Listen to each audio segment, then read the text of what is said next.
Hello there and welcome to the Single African Market Program, the program that's been put together by all relevant agencies who believe in the vision of the continent of Africa to integrate its market and integrate its economy. The government of Ghana is proudly behind this.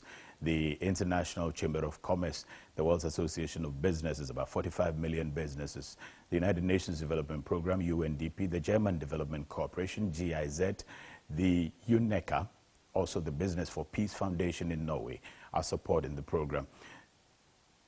Folks, as I announced last week that the president of Angola was going to be in Ghana, and in particular at the AfCFTA Secretariat to engage the CEOs of top industries, manufacturing companies here at the Secretariat. That indeed happened. So the president of Angola was in town. He had interaction and spoke with the top business people to let them know that Angola is open to business, and particularly to Ghanaian businesses. If you are interested in taking advantage of the Angolan market, the president was here to invite everybody. We're going to take you there to what transpired, listen to the AfCFTA Secretariat Secretary General, also listen to the Minister for Trade and Industry, Honorable Alan Shermanting, and listen to the president of Angola as he invites businesses in Ghana to take advantage of the Angolan market. Africa is open for business, and Angola is open for business. The business potential of the continent is tremendous in various sectors, including agriculture, energy, infrastructure, natural resources, and information and communications, and opportunities in the services sector.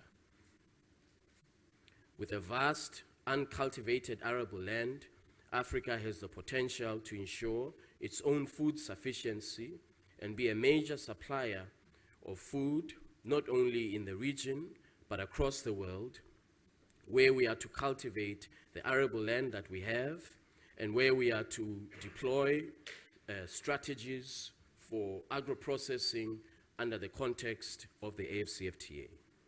The AfCFTA is set to effectively harmonize trade in goods and services, in addition to improving the business environment by reducing tariff and non-tariff barriers on the continent, and also at the same time improving the ease of doing business in Africa. This move marks a new trade and investment era for Africa and offers a range of possibilities for businesses across various sectors in the member states. I am confident that this new dawn of continental integration presents opportunities for our companies in a range of different sectors. As you may be aware, Phase 2 of the AfCFTA negotiations shall include competition policy, intellectual property rights, digital trade, women in trade, investment promotion and protection. The combined effect of these trade supporting protocols is to stimulate innovation and competitiveness of the business sector. Boosting intra-Africa investment is one of the key deliverables of the AfCFTA. That is why we have convened here today for the inaugural AfCFTA-ANGOLA Investment and Business Forum. In this regard, the protocol on AfCFTA dispute resolution will further enhance the value proposition for entrepreneurs and investors. It is no longer a matter of international debate that Africa is rising.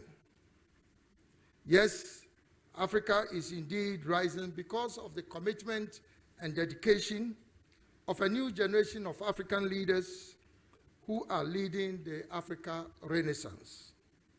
And this includes President Nana Addo Dankwa Akufo-Addo and President González Lorenzo of Angola. It is the zeal and determination of our leaders on the continent which has led to the historic decision to establish the African Continental Free Trade Area, which is the largest trading bloc outside the World Trade Organization. It is therefore not by chance or accident that today the Secretariat of the AfCFTA is playing host to a business forum that seeks to deepen the trade and investment relations between Angola and various African countries, including Ghana. Excellencies, the AfCFTA provides a unique platform to guide Africa's post-COVID-19 economic recovery effort.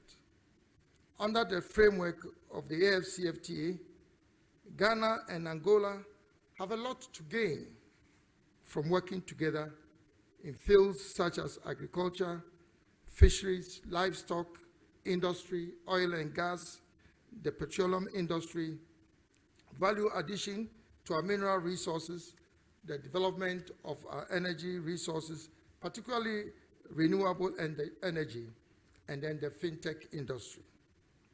In this regard, it is worth noting that the AfCFTA Protocol on Services covering 5 priority service sectors, namely transport, communication, financial services, tourism, and business services, which have been negotiated as part of the Phase 1 negotiations of AfCFTA, has the potential of creating a robust ecosystem for supporting the productive sectors of African countries. Related to the automotive sector, I mentioned that there is an opportunity to invest in Angola in that sense, that we as APEX and the Special Economic Zone as the location where investments in this sector could be done, could serve as the necessary background to settle the companies in the country, but we will also play a key role in establishing the contacts with the relevant ministries. Vida. Precisamos de fazer qualquer coisa para invertermos esta situação. Tudo isso para dizer e concluir que depositamos uma grande esperança no sucesso desta zona de livre comércio continental africana. Muito obrigado.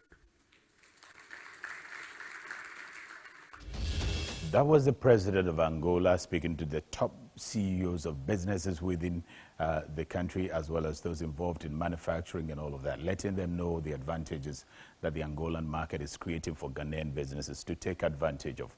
And these interactions are going to happen quite frequently, as was said by the AfCFTA Secretariat. This is AfCFTA Secretariat's investment forum with a party state. There are going to be quite a number of them, some with ECOWAS, some with SADC, other regional blocks. They are all going to be happening here at the Secretariat, and we will endeavor to bring every activity that happens from here to you so that you would also be familiar with what the Secretariat is doing and what advantages and opportunities are being created out there. Risk of doing business on the continent of Africa has reduced significantly, and quite a number of opportunities are going to be created, particularly for innovators and inventions, especially when we get the phase 2 of the agreement coming on board. But what do all these things mean for the ordinary business person, the regular SME, the small and medium enterprise, somebody who is processing gari in Asamankese, for instance, or somebody producing matches in Kede, for instance, somebody producing tomatoes in Agogo, or someone producing fruits in Nsawam? What do all these talks and the risks that have been removed mean for such a regular business person? I sat down with Dr. Farid Arthur, who broke down the details of the benefits of the AfCFTA to an SME. AfCFTA is about opening up opportunities in markets, and any producer is interested in markets. The local market, Ghana is the only reason why we talk about Nigeria all the time is because they have 100 million people, 200 million. The market is big. Now the market is no longer 200 million. It's 1.5 billion. The whole continent. The whole continent. And so already that tells you what opportunity is there for the Kede match producer or the Gari producer to expand.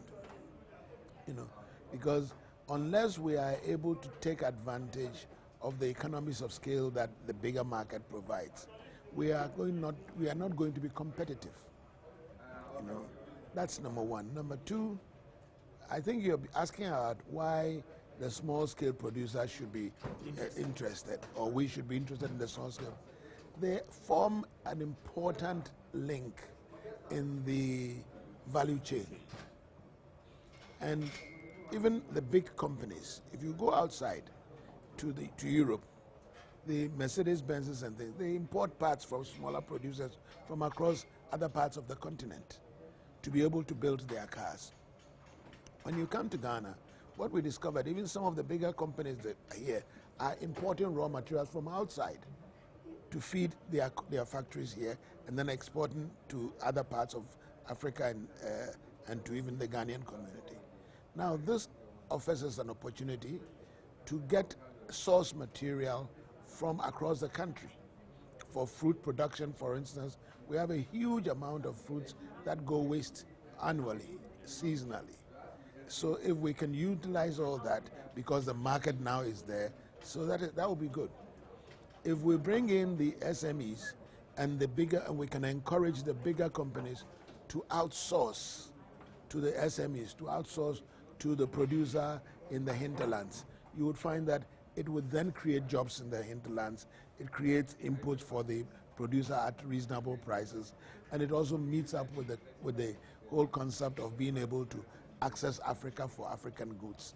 So that is why we are interested in ensuring that this process does not stay in Accra, but is decentralized, is percolated down to the producers at the local levels. So quite often they complain that their boxes of tomatoes that are supposed to be utilized are not, they end up getting rotten. They wish that they can even add value to this, have a lot of tomato factories and all of that, and be able to take it out there and all that.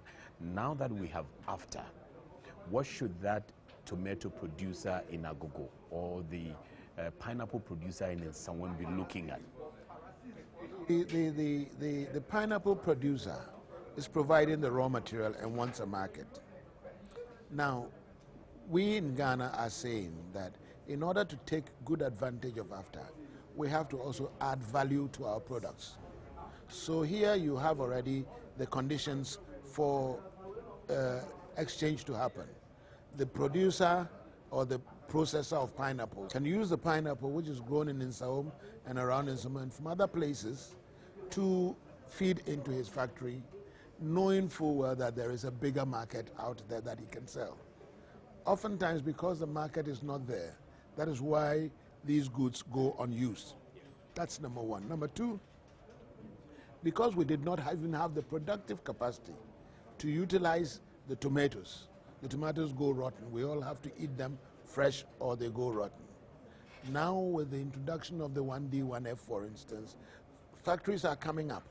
Local factories are being supported to grow that can utilize some of these inputs, you know. And so that is the essence of the whole thing. And the reason why these factories now can utilize the inputs and produce the tomato paste or the pineapple juice is because there is a potential market out there where these things can be utilized.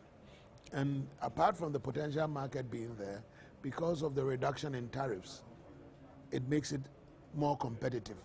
If I'm going to export now to Nigeria and I don't have to Kenya, and I don't have to pay any tariff or have to pay preferential tariff rates for them, that makes the Ghanaian tomato paste more competitive on the African market.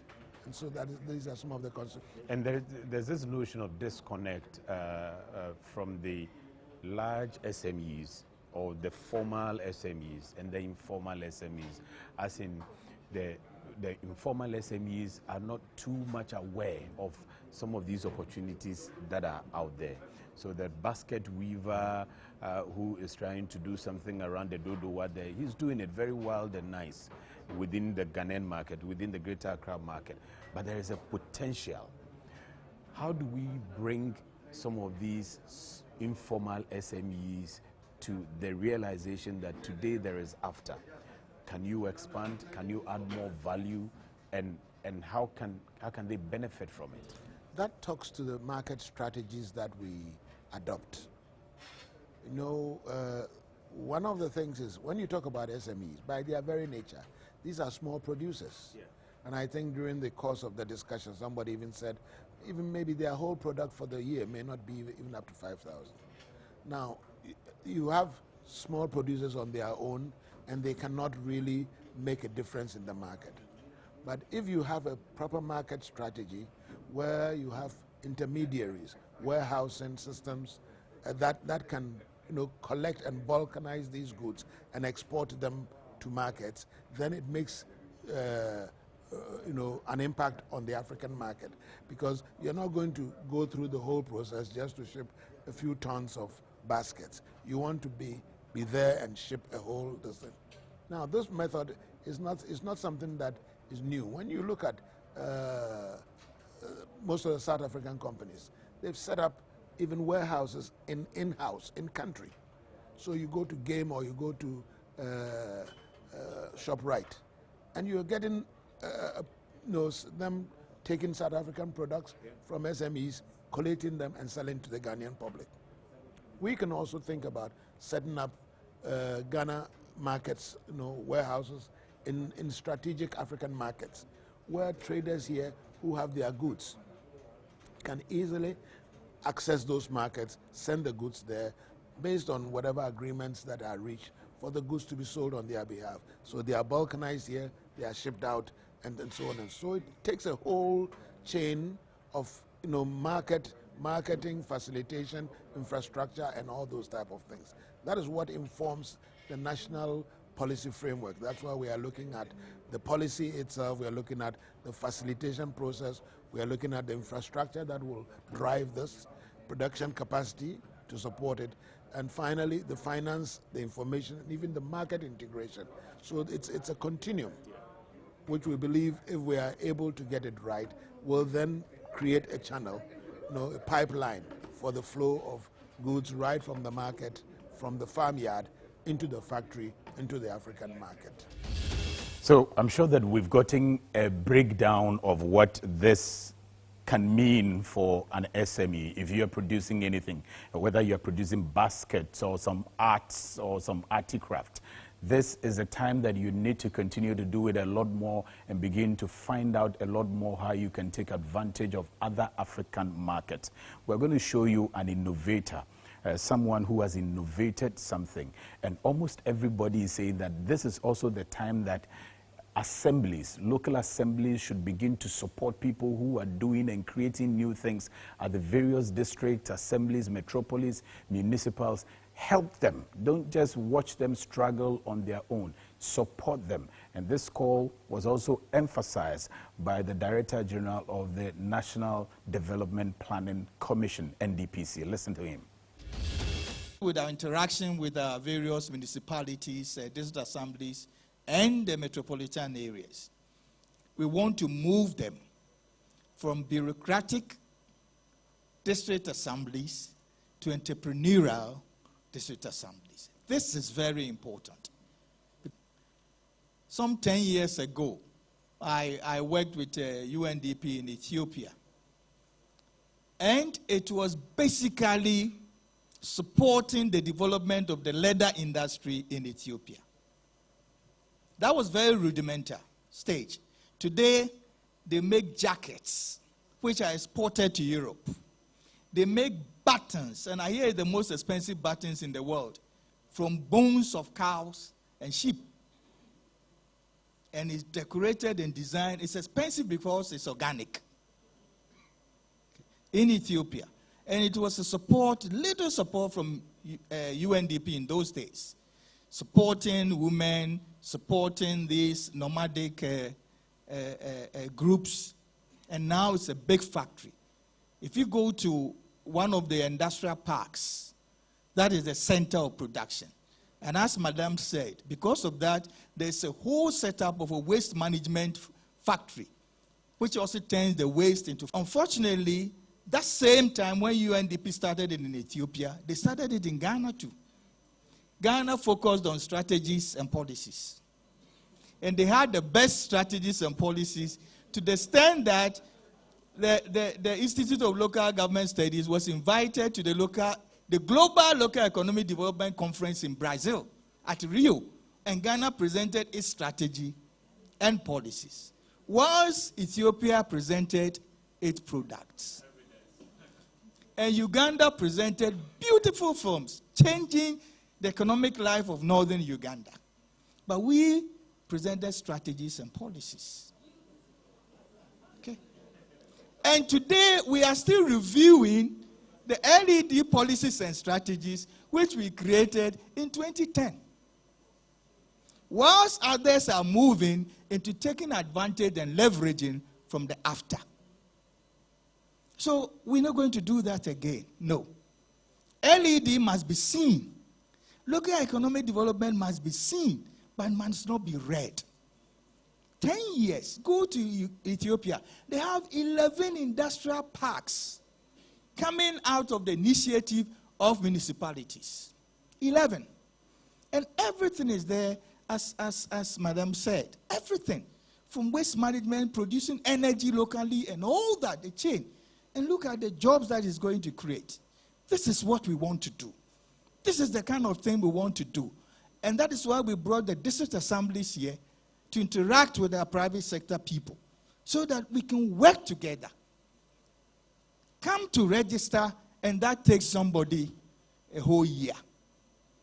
Because anytime the person enters the assembly, either the officer is not there, okay, or the officer is there and the system is not working, or there's light off.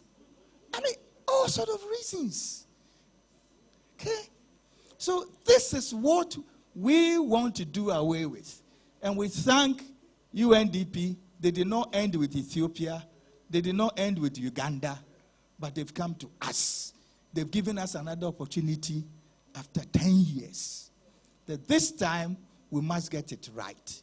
We have an added advantage this time because there's a leverage provided by AfCFTA for us. If we don't take advantage and rise with it, municipalities, district assemblies, and metropolitan authorities, we've lost it. So everyone is excited that local authorities or assemblies are being called to the table to support folks who are doing new things. They are helping to create businesses at the local level so that they can improve and grow. And a lot of efforts are going to be made in this direction. For some of us on Single African Market, we've been told that if any assembly is doing solid, we should get out there and expose them, bring them out, review what they are doing. If you're not doing anything we wouldn't stay away from naming and shaming you because we want you to be helping people who are coming up. So Kumasi, for instance, this week we were there. And we had our innovator, a young man who saw the difficulties the entire country found itself and the world found itself in back in 2020 when we had COVID. Everybody was trying to wash hands and do all of that. We needed to get back to events and all of that. This young man invented a chamber that you can just walk through and have your entire body sanitized. He's in Kumasi. Listen.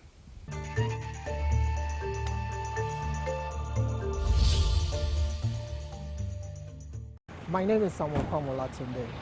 I'm a teacher with GES and I teach here at Kumasi High School. I teach physics. Physics? Yeah. I see, no wonder. I'm the founder of Quarm's Technologies and we want to capture the African market.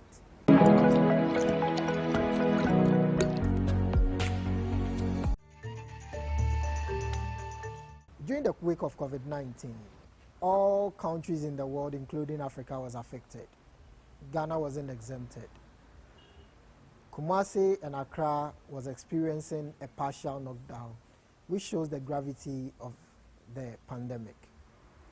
We were given protocols to observe, which include hand washing, social distancing, and wearing of face masks. We also knew that the virus could settle on different surfaces for a longer period of time. So I thought it wise that if other surfaces like our shirts, our clothes, we insert our hands in pockets, then there is the need to sanitize all these parts of the body. That is the wake of the invention of the Quarm's disinfection chamber. It's an automated system. The moment you enter, you are sensed, and within 3 seconds, a sanitizing liquid, being alcohol or water-based, is poured on your entire body. which can keep you protected for up to 15 hours. And with the help of NBSSI, we had standards authorities approval for the production of this device. After the approval, we've been able to serve companies, mining companies, hotels, hospitals, in aid of helping them ensuring their COVID safety.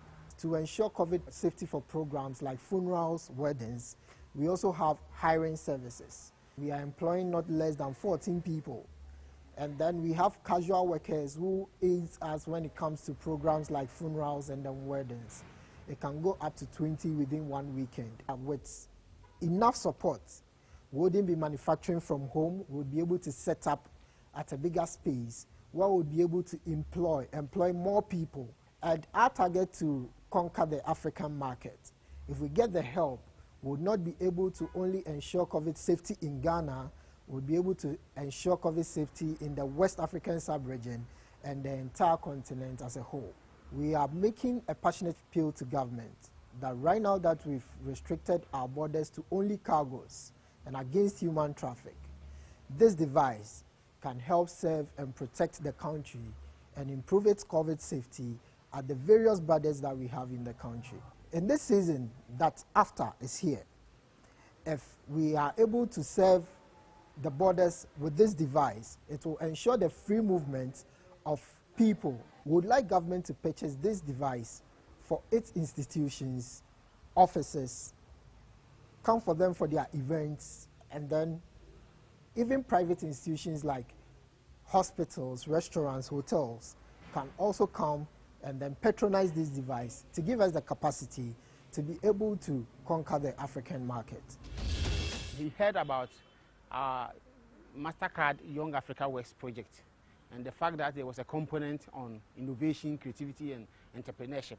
So we took him on, and then initially we supported him to develop a business plan so that he could really put his ideas together in a much more comprehensive and coherent manner. At the time that we were distributing the COVID stimulus package, we also encouraged him to apply, and luckily he also got some funding from that angle. The MBSSI or the GEA, we've had some agreement with the Ghana Standards Authority such that anybody that wants to secure their license has to pass through us.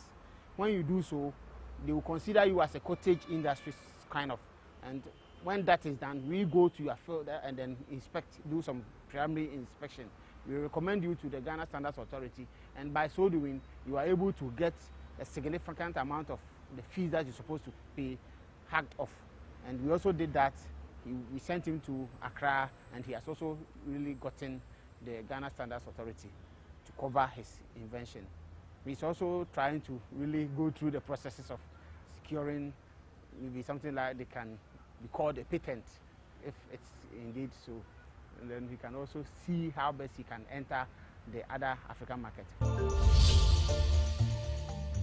Our innovator for this week is in Kumasi, and we all saw what he has done. If we heard what Dr. Farid Arthur as well as Dr. Brampa said, then it means that the local authorities, let's begin to identify Samuel Quarm or Latunde, who has done so well for this country and I'm sure can do better for West Africa and Africa if we support him. Kumasi can start purchasing what he has done, but your various institutions, state institutions, if you are doing functions, organizing functions, get some of those chambers and put there. The private sector as well, you can buy hospitals, banks and all of that. Buy from him. Let's build this capacity and then let him be able to scale up to the West African market, let him scale up to the African market, and when he employs a lot more, they will all be within the Kumasi area. That is what you should understand. So the assemblies would not have to struggle to even employ people. He would also be absorbing people as far as employment is concerned. On this platform, we're going to be revealing quite a number of innovators. The UNDP is supporting some of them, and we will be glad to show their works to the rest of the continent of Africa. If you're an innovator or you are a startup, you have started something beautiful that you want to scale it up all the way to the African market, we'll be excited to reveal that to the continent of Africa. And you can always contact us via the addresses that you find on the screens.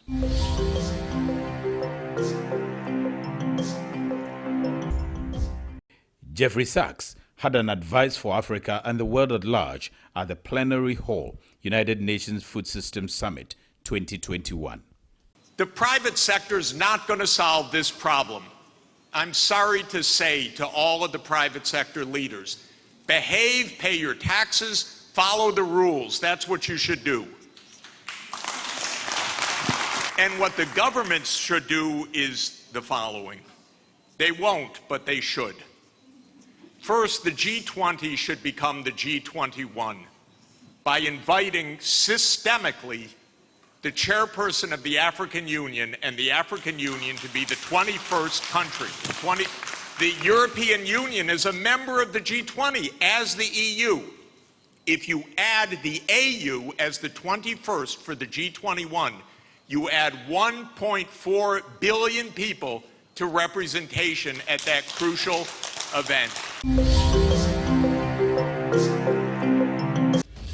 The Forex exchange for the entire African market, the weather report for African cities, as well as flight schedules that are taking folks from the Kotoka International Airport here in Accra all the way to the rest of the African cities, plus the status of party states or countries when it comes to the African Continental Free Trade Agreement are all coming up next on your screens.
Hope that I have been able to bring you something to ponder over as far as the AfCFTA is concerned.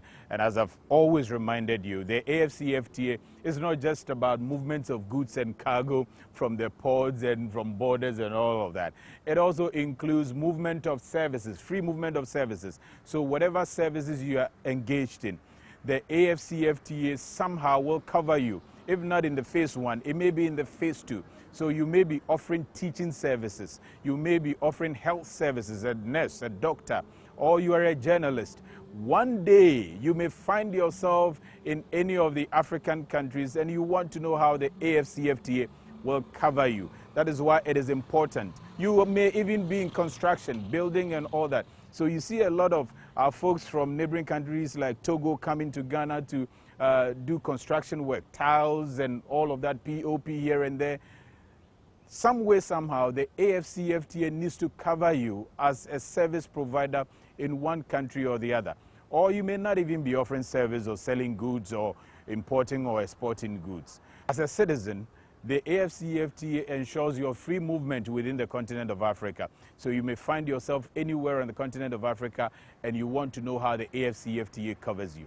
That is why you need to stay with this program and understand, because the continent of Africa is moving towards a totally new paradigm that is going to involve different countries interacting with each other all the time, and you may be found in the middle.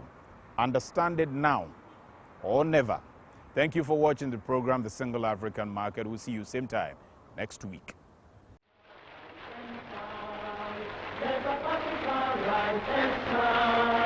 In the name of great Africa, is the fight and conquer now.